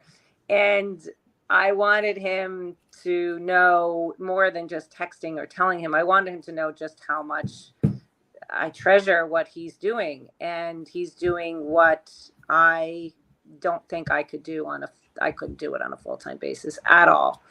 And he's doing it with such joy.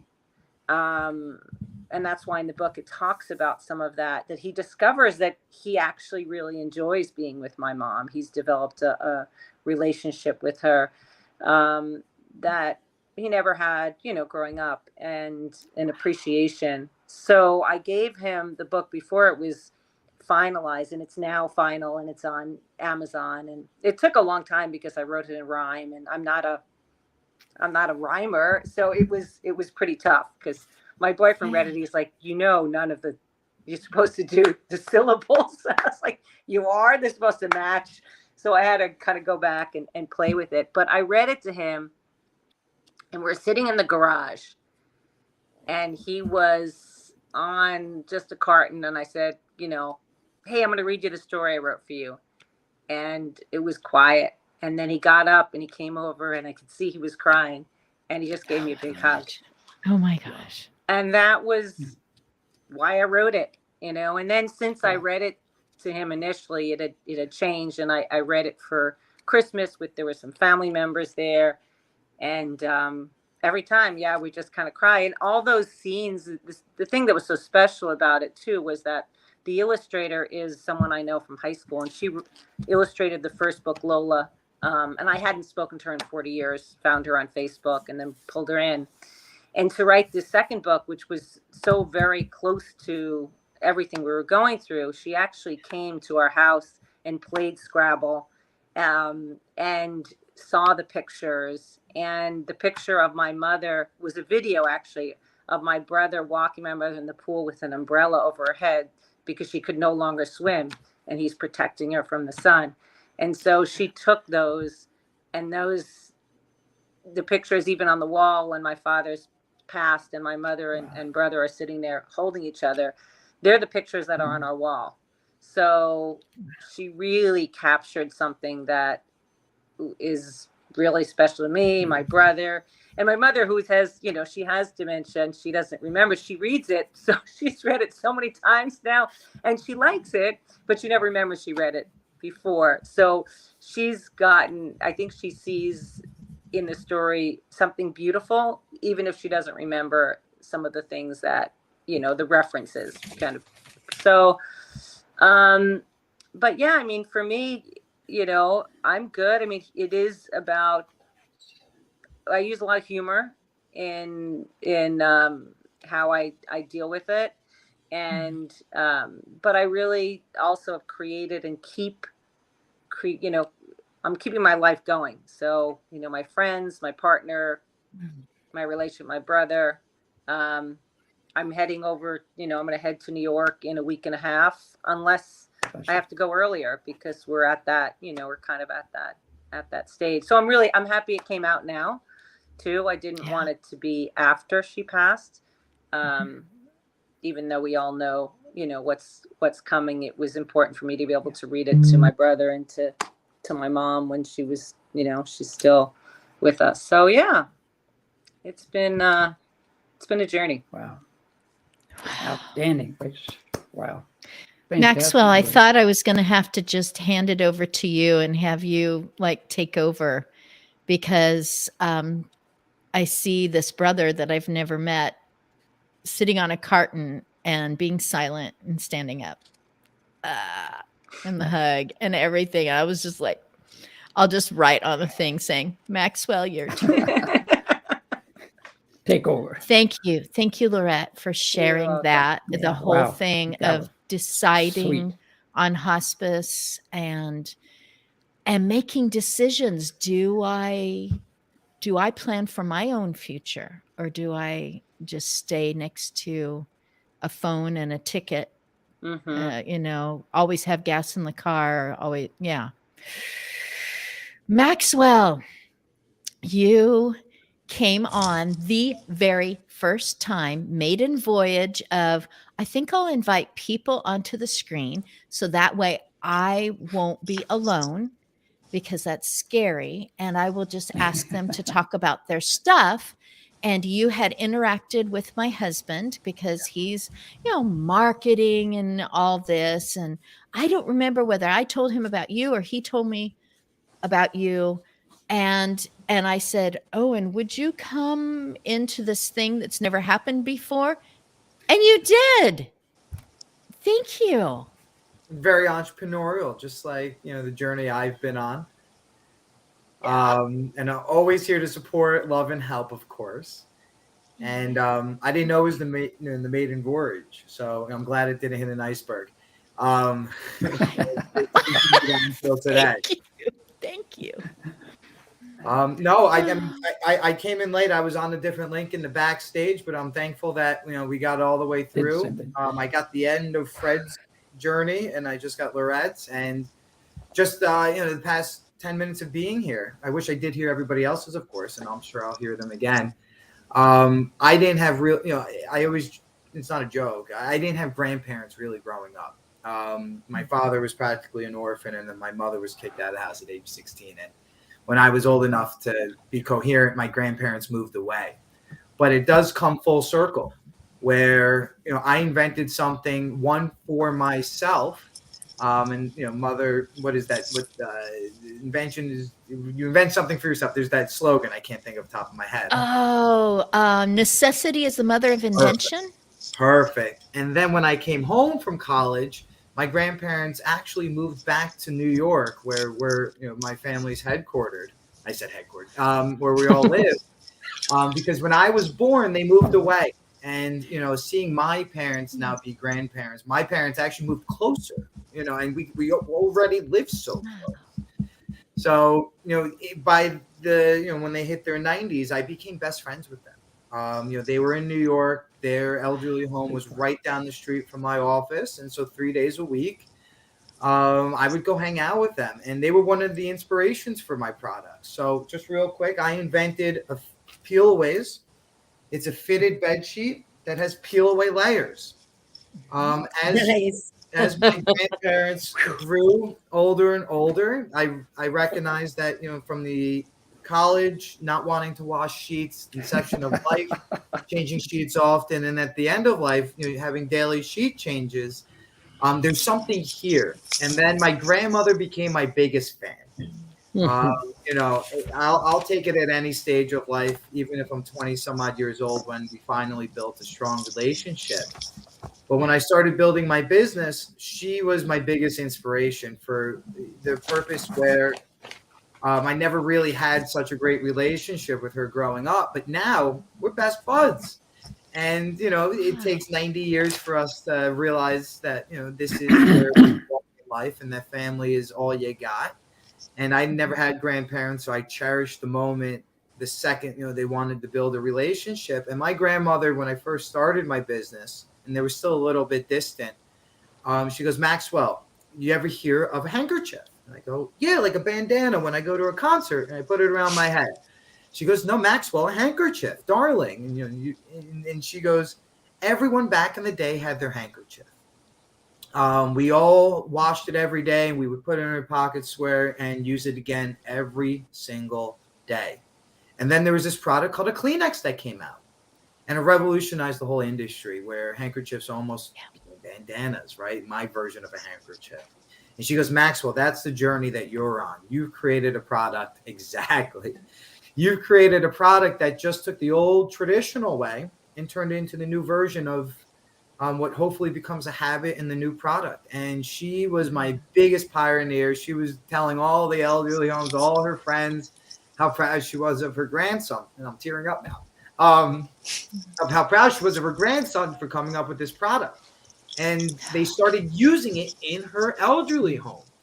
And it's a weird situation, now that my parents are getting older. My dad always jokes around, I don't want to have to use your product, but have to. It's going to be, just a proud moment. So I invented a fitted bed sheet in college because I hated washing my sheets that has peel away layers. I said there has to be an easier way. And I actually just had a post come out today that I put up, and it was recognizing that my customers found me, and I found my customers also through learning that my grandmother and grandparents could use a product like this, right? I'm not a potty training parent. I'm not a caregiver per se. But when I started hanging out with them 3 days a week, we're having 5:30 dinner, and I would come hang out directly after work. Sometimes it'd be 3:30 to 5.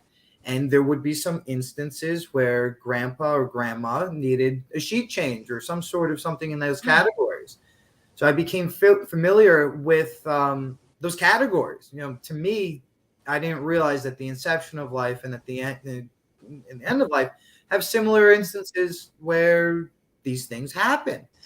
And then I started changing my marketing. And now we became the number one bed sheet for incontinence. We became the number one. Something as simple as peel away bed sheets. I was kind of a gimmick, funny joke in the beginning of starting the business. Became a need for this community. And, capitalistic, a little selfish. This is a very large community. So we started marketing towards this demographic, and it became a need. It became something that is so heartwarming when you read the reviews that something I invented, and something as simple as a peel away bed sheet has changed, caregiving forever. Where, most of, caregivers now are not, I remember in the last conversation, Laura, we were talking about paid caregivers and paid versus family caregivers. And, family caregivers and paid caregivers in my category are both superheroes. It's a very difficult emotional, I rather physical, stress than emotional strength, but you get both in this category. So, this is something that people full-blown, heartwarming, give me full confidence that to continue on this business. Throughout COVID, I hit some deep, dark stages of business, which do translate into life. I try and keep them separate. There's no emotion. There's no crying in baseball, but there was some tears and sweat happening during COVID just when it comes to building a business. And the caregiving community stood by my side the entire time. Because one, I invented something that changed their lives and it became a need. And when I ran out of inventory, just because there were some constraints to inventory management, I was getting all these letters saying, Maxwell, I need you to get this product back. And that's what helped me fight to make sure that I got my supply chain down, make sure that I got the business as efficient as humanly possible. And instead of just-in-time inventory, I would make sure I have extra inventory on hand. So I invented peel away bed sheets. It's called Peel Away. It's a fitted bed sheet with the elastic at the bottom. You don't have to do the laundry constantly. Caregivers can now change sheets in 60 seconds or less, even if somebody is bedridden. And then just the community itself, Christine putting these together. It's a tight-knit community, and America's getting older and older. And any tips, any hacks seem to be it's heartwarming. I didn't invent the gimmick or anything, so it feels really, really good just to be invited. Wow. I heard, Fred said he's just happy to be here. That he's getting recognized that he's a thought leader in this space, and this space is more dominant of a market in the U.S. than I think anything now, and it's only growing. The baby boomers are now, they put their lives on the line a million years ago. Not the age anybody, sorry.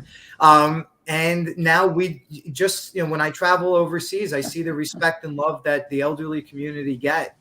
In America, I want to make sure that we receive that care and love. Like, that you guys allowed us to have such great lives. And I'm Maxwell, CEO and founder of Peelways, and I'm just honored to be here. Woohoo!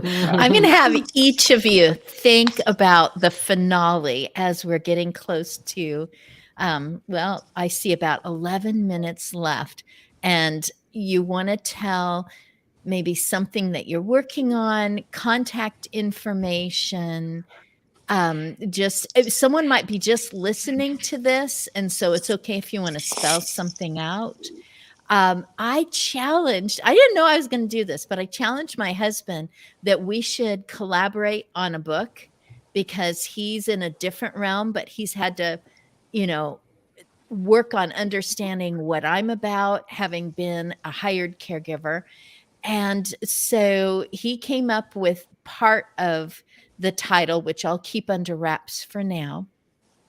But how there's that kind of subtitle part, blah, blah, blah. And so it's that part down there is dinosaurs still roam the earth. Because if you're a dinosaur, or if a machine is a dinosaur, they don't make parts for it anymore. It's lumbering and laboring around, etc. A joint book project. Yes. So we actually worked on it as we were driving up and around and through Astoria and down to Seaside. I was mentioning that at the beginning of this hour. We started writing it.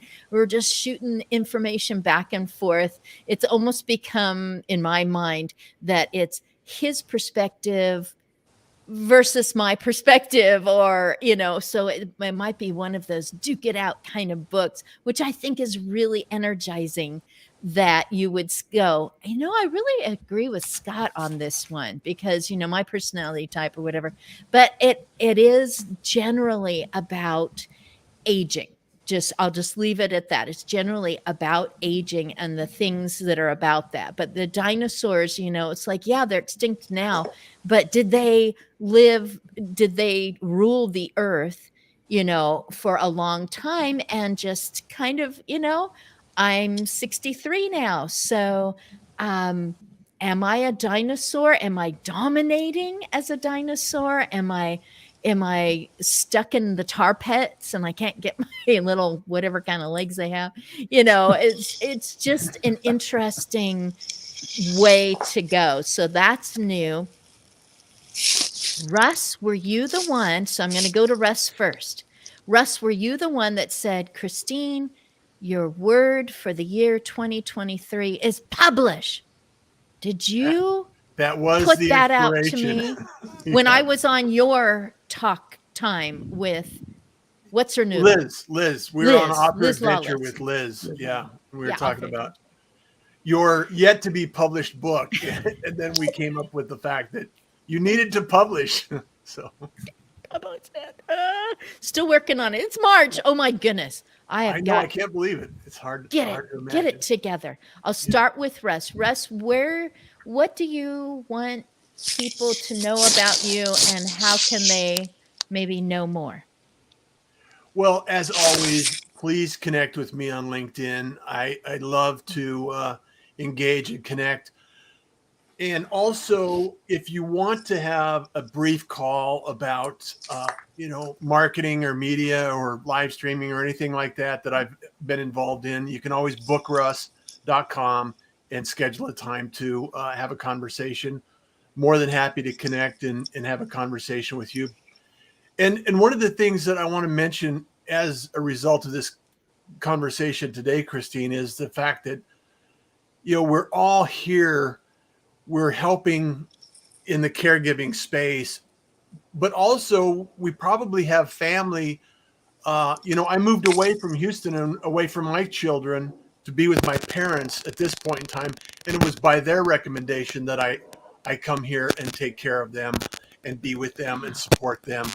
And so, we're all in transition. We all need to support each other, and kindness is a way that we can do it, and making sure that we at least appreciate and understand some of the things we're all going through. And some days are more challenging than others. And it's important to understand that we all have something to contribute and we all have something to receive. So thank you for doing this, Christine. I really appreciate you, and many blessings to everyone here. Woo! Kitty Norton Wow, nice. is also known to me and maybe to others as Lickety Glitz. She is just an hour from me. I have to meet her. And she is right near my mom. And so it's going to happen. Maybe in the line at Fred Meyer or something, but maybe a little more intentionally. And she took her background and created something. What do you want people to know, and how can they contact you? The film is currently going through the festival route, but we're also doing some community conferences, private screenings. We just redesigned the website. There's going to be some social media influencers doing a preview. So follow us on winewomenanddementia.com, and you'll be privy to some of those big things coming up. We're hoping to release the film probably mid-November, December. So, but right now we're just doing the circuit and seeing what we can get. So. And Wow, Kitty and I will nice. be talking because I am speaking with Prestige Theaters. They've got 2 in Washington, and the only other one they have is right here. We walked to it, and it is the cinema in Independence, Oregon. And the assistant manager I talked to is so excited. And so now I'm talking to headquarters, but I don't want to mess with whatever is supposed to happen in the festival preview, all that kind of stuff. So we'll make sure that anything that might happen here won't mess with what you're doing there. It will only improve and get it out there. And I did get to watch it as part of the CARE colloquium. I got to watch that and go, oh, that is, Wow. I'm going to jump over to, One reason why the film isn't out yet is because we've decided to go festivals. Festivals are very specific about where you can and cannot show the film. Some could care less. Some are like, if anybody else has seen it, you're not in this festival anymore. So we're just being very careful until November. So yeah, thank you for having me, and it was great to spend an hour with you all. Thank you. JJ, you launched and now it's 2 months ago, just because it's March 1st. Right. But in January, you launched. So go ahead and talk about that again and where people can contact you. So we launched January 24th. Our new podcast drop every Tuesday.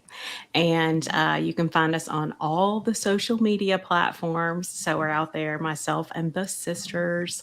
So we're on, of course, Instagram, Facebook, Pinterest, YouTube, Natalie said everywhere you can find us. And then, of course, we're on all of the podcasts, the places that you listen to your favorite podcast.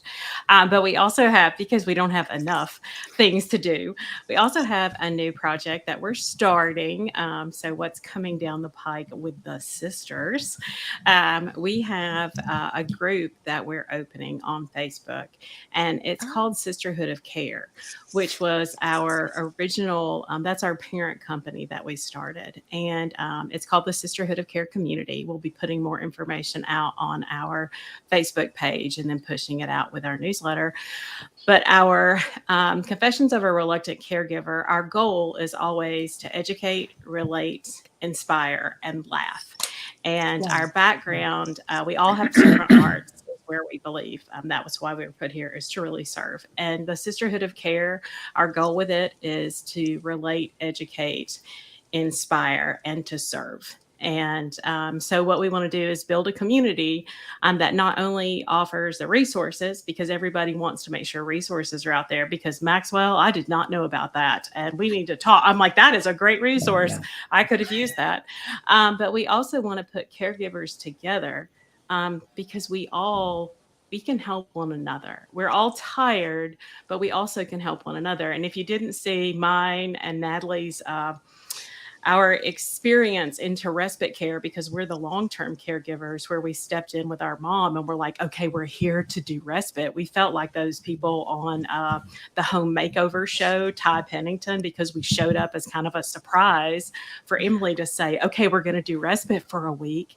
All people that are caregivers kind of deserve those gifts in life, and that could be a coffee cup, that could be something, but everyone deserves some sort of present and a blessing, and that can be anything. And so that's kind of what the Sisterhood of Care is, and that'll be coming out. But that's kind of our what we believe we should do is to serve. And so that's our next project. And so we'll be tapping into everybody to say, help us serve. We're going to go out to the churches, the community, and because we think there's a lot of opportunity there. Awesome. Woo! Another plug for Maxwell, for Peel Aways. Yes. Lorette. Yes. Yes. I needed that last decade. And it was available. It was available and maybe had some different iterations and different names and everything, but nobody around here knew about it. Even the company that I worked for hadn't discovered it. So crazy, good networking, finding out stuff. Lorette, you were on Confessions of a Reluctant Caregiver. What I can't remember is the title of the book that you wrote about and for your brother. This is the book I wrote about and for my brother, and it's called The Tale of Somebody I Know. Is that what it's called? Yes. Oh, The Tale of a Hero I Know. I didn't even remember my own book title. The Tale of a Hero I Know, because it's so funny because with both books, the title came much later. So it's The Tale of a Hero I Know, and it is about my brother, who is the caregiver hero. So yeah. Did you say it's available on Amazon? It is. It is. And I've already had The Tale of a Hero I Know. If you look up Lorette Fagini, I'm the only Lorette Fagini. You can't miss it. You said your name right. I haven't done that before. Either you said I it said right. Or you said it right. I don't even know. No, you said it right. Me. And I've never said it right. So That's yay. okay. Another It's thing. okay. And of course, there's Lola. And there's Lola. And Lola is going to appear again. There is an ex-colleague of mine who takes mini therapy horses to assisted living communities in the East Bay, and she's been doing it for a while. That's and I've always amazing. admired her, right? And she bought the mini horses specifically for that, and treats them wonderfully, and has always been involved with animals. And so I've always admired what she's done she's been doing it for several years, and it was kind of funny. Oh, there's Francesca and her mini horses. But she shared, when I got the idea to incorporate that into the sequel to Lola, I went out and visited the therapy horses with Lola, with a stand-up life-size version of Lola. And we really got to see it and see some of the pictures with the horses and the residents at the assisted living community. So, spoiler alert, when Lola's Babu, her grandmother, passes away, in a way to honor her, she actually is the one that has the idea to bring these mini horses, because her grandmother always loved horses. So she will be visiting the residents at the assisted living communities and following, creating a legacy for her Babu, her grandmother. So that's in the works right now. It's probably going to take a little bit since we just finished The Tale of a Hero I Know. But that's a passion project that I'm working on. And this year I'm committed to I don't have a website yet. I've bought 5 million names of websites, so I have tons of website names. But because because I'm in a water park and I never know what's going to happen next, the books, I didn't start out with the intention of writing children's books. But I mean, I've written children's books for a while, but I didn't intend to combine that with my what I do in the elder care world. But now it's evolving, and she's kind of becoming Lola's becoming a little bit of a spokesperson. And so she deserves to sit on a site. She actually has a site now, but I haven't put it together. So my goal this year is to put it together. So you can find me. I'm very active on LinkedIn, as you saw, just talking about all the aspects of family caregiving, which is about, a lot about self-care. And I do manage my mom's Facebook page. So we've been pulling out a lot of that history. I forgot who was talking about it. Oh, Fred, I think it was you, of pulling out stories. So some of the things that I've used, one, to stay sane when I'm there, because there's only so many rounds of Scrabble I can play, is bring out the picture box that we have. And I found all the postcards that she's written from her travels when she was younger, and her journals. And so on her Facebook page, I talk about some of those stories about, that I've heard, but, kind of representing them. And the interesting thing has been that I've had a lot of second cousins reaching out and go, I had no idea that she was this, or that this happened. Or I talk about, her family of immigrants. And so that's been a lot of fun. So yeah, who knows what's going to happen by the end of the year? I mean, anything, but it's been a great journey. Anything. Yeah. Just bringing stories together and bringing them to the world, and doing it in a way that is authentic and me, and silly and goofy. And the happy slippers, as I did in one of my posts. Happy slippers. Oh, Maxwell, you are up to bat. You mentioned baseball earlier. You are up to bat, and Fred, you are on deck. So you're going to finish us out. Maxwell, just mention your endeavors again and how people can find them. Yeah, I almost feel bad that people have been caregiving for the past 10 years not knowing about peel-aways. And obviously it's one of my ultimate goals, selfishly and professionally, and just knowing that it works, right? So my theory is it's worked with a few 100,000 customers I have to date. I know that the other 68 million Americans that are in the same similar situation, the products are proven to be softer than traditional bedding. Each layer, first question everybody always asked, is it waterproof? Each layer is incredibly soft.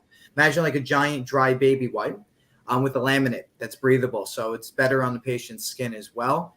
I'm going to hate to say patient, loved one, whoever you're caring for. And each layer, I never thought I'd be in this business. Feces, incontinence, or blood are guaranteed not to penetrate from layer to layer.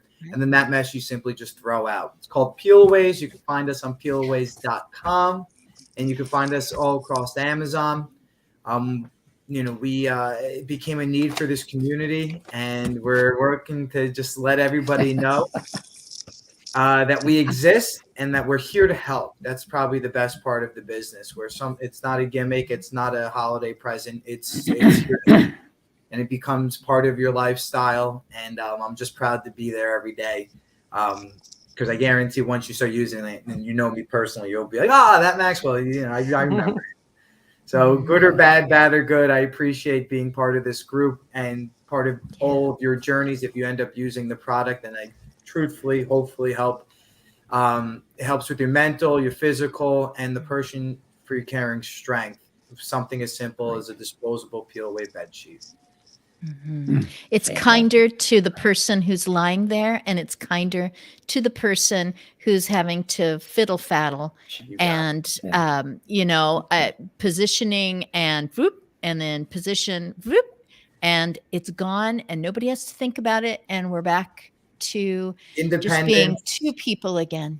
You got it. So you get your independence back. There's less embarrassment if this is something that makes you turn red. And these are all new things that I've learned in the past 3 years because of my customers. So I thank everyone out there.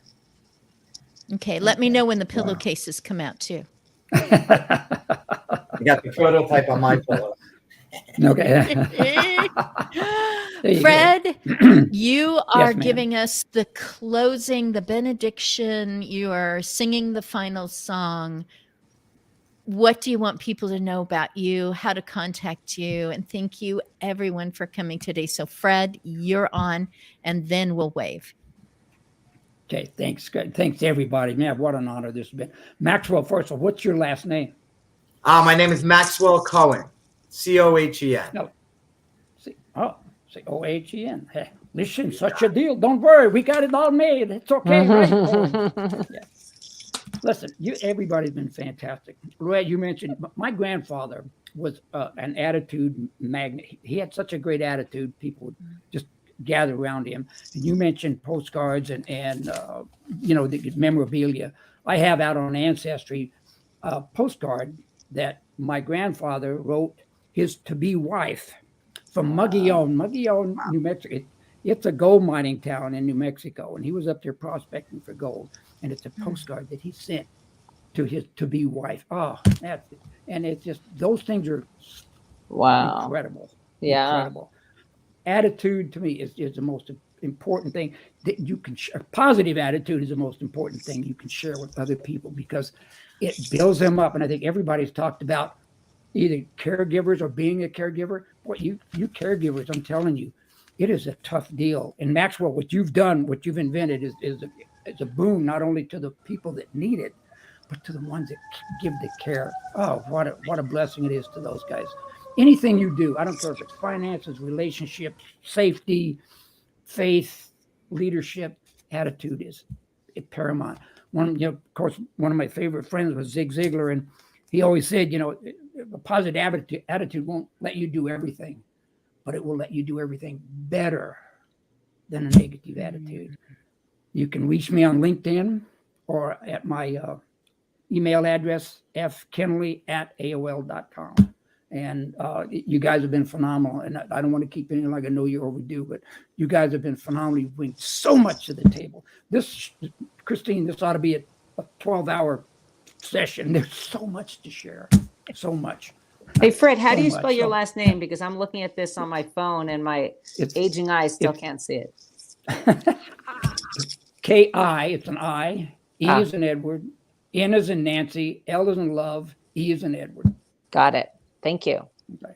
Thank you all. Y'all are so precious and priceless. I appreciate y'all. And all my books are out on Amazon, so go check them out. They're all about attitude. So check them out, and if you can press it off, please. They're important. I've been blessed to be able to do these books. They came from upstairs. I had nothing to do with it. God bless everybody.